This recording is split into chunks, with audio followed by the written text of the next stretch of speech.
Spurs have a brand new centre-back. Kevin Danso has signed from Lens on loan with an obligation to buy. The 26-year-old Austrian will wear the number 4 shirt and will likely come straight into the Spurs starting lineup on Thursday against Liverpool. So ahead of that game, let's assess how good of a fit he is for Ange Postecoglou's Tottenham Hotspur, who have finally won a game of football in the Premier League. The match breakdown will be out later on tonight or tomorrow morning after this video, so make sure to stay tuned for that. Make sure to subscribe to the channel so you don't miss that and get involved in the comments. This is going to be a slightly different style of video to my usual player signing reactions just because of the time and obviously how quickly this deal has been done, and I want to provide you with as good a video as I can breaking down exactly why he's a good fit for Spurs and exactly why Spurs have signed him. We're going to go through some of his strengths, some of his weaknesses as well. I can't profess to have seen a lot of Kevin Danso firsthand, however from what I've been watching last night, this morning before the game as well, he seems like a good fit and actually a better bit of business than Fikayo Tomori. I made a video yesterday on the channel talking about how I thought this was arguably one of Tottenham's worst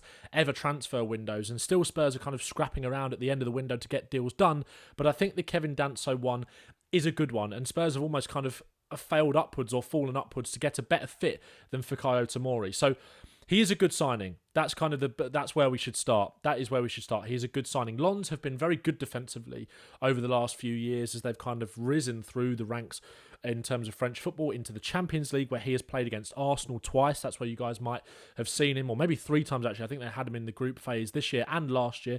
They've kept 9 clean sheets in Ligue 1 so far this season, of which he has been a part of that defence. So has Kusanov, who's obviously gone to Manchester City. So their kind of first choice centre-back pairing on paper has kind of been stripped away. His game time has sort of slightly changed. Will Still is the manager of Lens, but still they are strong at the back, and Kevin Danso has been a part of that for a while now. I think one of the things that makes Spurs fans take notice of Danso straight away in terms of how good a fit he would be is his on-the-ball bravery, and that is something that Radu Dragusin lacks in terms of that ball progression. Kevin Danso isn't a line-breaking passing centre-back. He's not amazing on the ball, but he is certainly brave when he wants to carry the ball forward. He's good when it comes to his short passing. He's got a decent range of long passing as well. However, I have seen some people have some complaints about sometimes he overhits things, underhits things. It's not a very consistent rhythm when it comes to his long passing, but he does quite like that switch out, which when Spurs are playing against low blocks, the winger here actually does get this ball. You just can't see it in the frame. Is very handy for Spurs. You want someone to kind of be that metronome as a centre-back who wants to push up high and sustain that pressure in the opponent's final third. He often spots these balls over the top as well for runners in behind, as seen on a few occasions here, which is obviously very handy when it comes to Spurs and the runners that we've got when you think of the profiles like Brennan Johnson and Pedro Porro wanting to kind of make those sorts of bursts. But it's on the ball bravery which massively stands out to me. You can see here he is an absolute machine when he gets running. You can see he has got the quality to find the passes in behind as well. In these kind of instances when the game opens up, he's just not the kind of same profile as Romero, who will drag us up to the halfway line slowly, put his foot on the ball and break the lines and kind of set more of the tempo. He's very brave when he wants to, he wants to stride forward with the ball, and that is something that strikes me straight away. Even again here, taking the touch and getting a little nutmeg on the player there. Here, intercepting the ball on the halfway line, which is something I actually noticed a lot in some of the compilations and clips and matches that I have watched this morning and last night.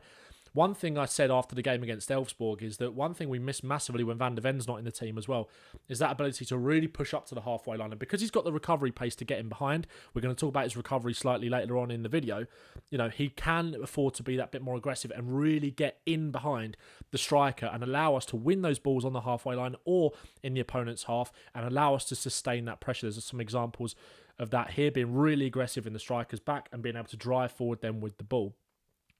Of which then when he gets it, he is incredibly brave. You can see here again, marauding forward, comfortable with the ball at his feet, using that pace and that power to get away from players, but also, a little bit of finesse as well at times. Here again, good channel defending, which is something we're going to come on to later in his recovery. But again, under pressure, shields the ball. And then here, look at the little turn to get away and relieve pressure. Again here, look at these kind of runs forward. Powerful runner, 1-2, combining up the pitch. He's brave. And Ange Postecoglou will want that bravery from his centre-backs. We've seen that. That's why he loves Van de Ven.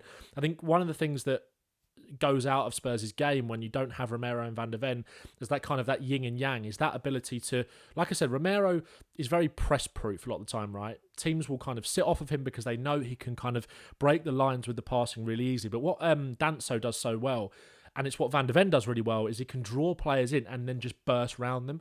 That's the kind of difference between Romero and Van de Ven in terms of how they break that first line of the press.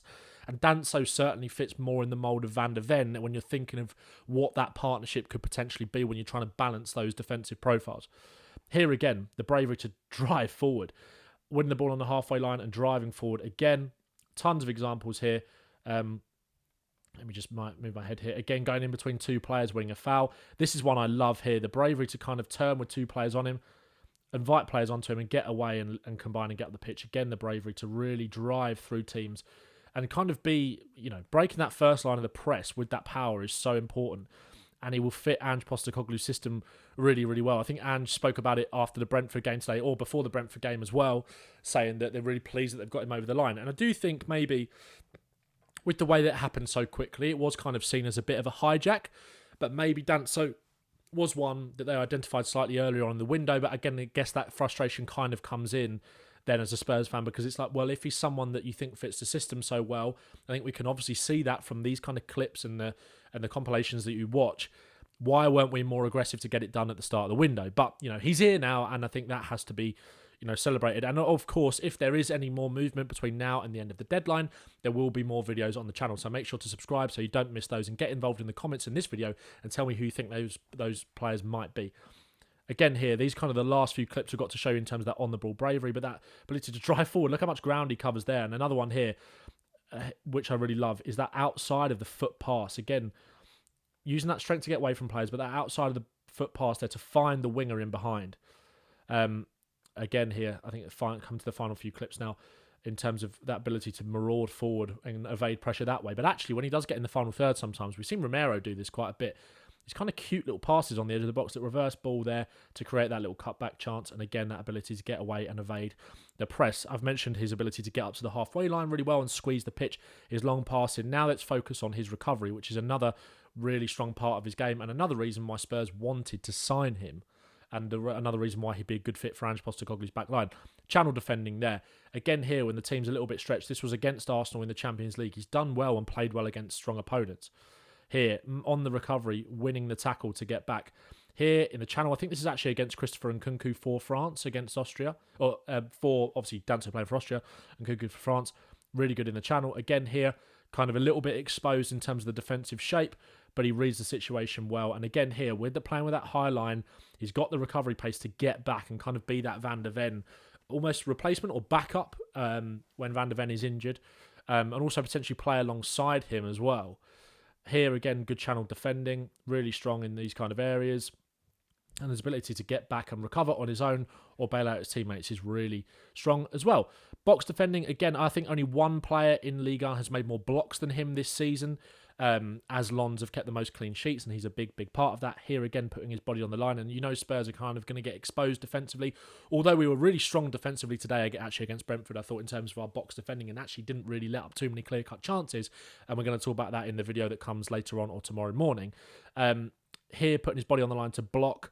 Here again, cutback kind of chances. We know that sometimes our system leaves our fullbacks exposed to these kind of cutback situations, and it requires our centre-backs to be strong. And this is something that Dragusin is good at as well. But Danso, naturally, you want to replace that as well with that strong box defending and his ability to put his body on the line. Like I said, only one player in Liga has made more blocks than him this season. Again here, another example. This one is the best one in terms of his recovery, defending, and his anticipation. Shot, getting there to block it on the line. Really, really strong stuff from Danso. I think some people who have watched him more than me has said his 1v1 ability in terms of his defending can leave a little bit to be desired. Sometimes that's something that he probably does need to improve, given how much this system can leave our defenders exposed at times. I think that's one thing that Romero and Van de Ven are very good at. But Danso, in terms of being a good backup for both of those two, I think fits really, really well. And we've kind of got some data comparison here. If I just move this across, so you can see this was from last season. I've done that so you've got a wider data set in terms of the minutes. Obviously, kind of comparable minutes played here for Dragusin, who is in the yellow. You've got Van de Ven in green, Romero in the pink, and Danso in the blue. Let me just see if I can move this across a little bit more for you guys so you can actually see the names as well. bear with me, guys. Like I said, I'm kind of doing this video a little bit on the fly because I'm a bit tight for time. I'm back actually on I'm back on TalkSport tomorrow, which I'm buzzing about. Inside Spurs second episode will be out tomorrow or Tuesday. I'd imagine I'll be on with Abby Summers and Darren Ambrose actually. So make sure to watch out for that. So yeah, these are the kind of the comparison metrics. Like I said, Danso is in the blue. You can see he actually beats Van de Ven, Romero and Dragusin significantly in terms of that ability to carry the ball. Dragusin does not really want to do that. And that's something that we've lost massively without having Romero or Van de Ven in the team. You can see Van de Ven in the green, his 4 passes as well, and his passing. Again, Danso isn't the most, he's not the most progressive passer in the world, but he gets you up the pitch in terms of his ball carrying. And you can see there he kind of dwarfs Van de Ven, Dragusin, and not so much Romero, but Romero as well in terms of those metrics. Strong in the air as well, just like Christian Romero. Really good duel percentage. Again, actually beats Van de Ven, Romero and Dragusin. Dragusin gets closer to him in that aspect, so you can kind of see both sides of Danso's game kind of coming in here when you think about what centre-backs at Spurs have already got at their disposal. Again, he's not massively up there. Well, he is up there for the progressive passes, not massively up there for the defensive actions compared to Romero, but still better, I think, or certainly on par with Dragusin and more than Van de Ven. But progressive passes, he's up there. Forward pass percentage, not so much. But yeah, it's the ball carrying ability that kind of sets him apart from the defenders that we've got available to us at the moment, and that's exactly why Tottenham have signed him. If we look here, you can see some more in-depth stats. He ranks in the top 6 percentile for blocks this season out of all centre-backs in Europe's top 5 leagues. Also likes a shot himself as well. Aerial duel percentage decent as well, as we've kind of touched on. And one thing to notice as well, like I said, obviously with Lons, they've kept the most clean sheets in Ligue 1, but they've also only conceded 18 goals. And if we look at his heat map from the last game that he actually played for Lons against Le Havre, in this game, you can kind of see that ability to progress the ball forward really come to the fore here in this kind of game. You can see his heat map getting up right on the halfway line and progressing into the other team's half, and also having the recovery ability to go the other way. So I think it's an astute signing from Tottenham. Obviously, in terms of what it means for the club, I think it is still frustrating that it's taken us this long to get an outfield body over the line. I spoke about that in my last YouTube video, reacting to the Tell and Tomori rejections. I still thought we'd get someone in. I'm very glad we've got Danso in rather than someone like Axel Disasi. He has apparently said no to the Tottenham project, even though Spurs have agreed a loan move with him. So we'll see if that progresses any further. And I think maybe Spurs are potentially in the market for one more centre-back still anyway. But yeah, it's frustrating that we're in this position, and I think it has harmed our league form over the course of the last month, missing these players and not being proactive enough in the first place to get players in. But ultimately, I think they've actually kind of fallen upwards onto a really good target, someone that I think we should have probably gone for earlier in the window. Let me know what you guys think in the comments below. Like I said, the match review of the Brentford game, the breakdown of that will be out in the morning. Or tonight, so make sure to subscribe to the channel for that. Also, thanks very much for 9,000 subscribers. Make sure to subscribe to FC Bottle Job, mine and Seb Martin's brand new all football podcast talking about all teams. Of course, we'll be touching on the Tottenham game as well in it, but we're going to be reviewing all of the weekend's Premier League action.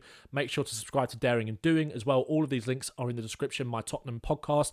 And if you do want my instant kind of reaction on these kind of things, whether Spurs sign a player or whether Spurs play a game, on my instant match review, go to my TikTok pages. I've got 2. Both the links are in the description. Plenty of talking points from after today's game, which I'll be touched on before I probably break it down either later on tonight or tomorrow morning for you guys. And like I said, make sure to watch out for episode 2 of Inside Spurs on TalkSport. That has kind of been your roundup of Kevin Danso. Overall, I think it's a smart bit of business for Spurs for the long term. I think one thing that Ange Postecoglou was quite keen on doing is not bringing in players just for the short term, kind of panic buyers. These are players that have got to be here for a long time. 5-year contract signed by Kevin Danso in that obligation to buy someone who can help us out in the long term, not just in the short term. And I think it's far less of a panic buy, actually, than Radu Dragusin in terms of the profile. In the way that it's come about, it's obviously made Spurs look quite incompetent, given the fact that it is the 2nd of February today. The deal was confirmed this morning, and we've only got one more day to kind of get players in over the line. So I think they've kind of fallen upwards in that aspect, despite the fact I think he's a player that Spurs would have been monitoring for a while. You would have just liked Spurs to be that little bit more aggressive and get him in earlier in the window in an ideal world. But he's here now, and it's good, and I think we might see him in action on Thursday pending his work permit, which shouldn't be a problem. Now, he's signed. You've watched the video. Make sure you like it for me. Get involved in the comments as well, and up the Spurs.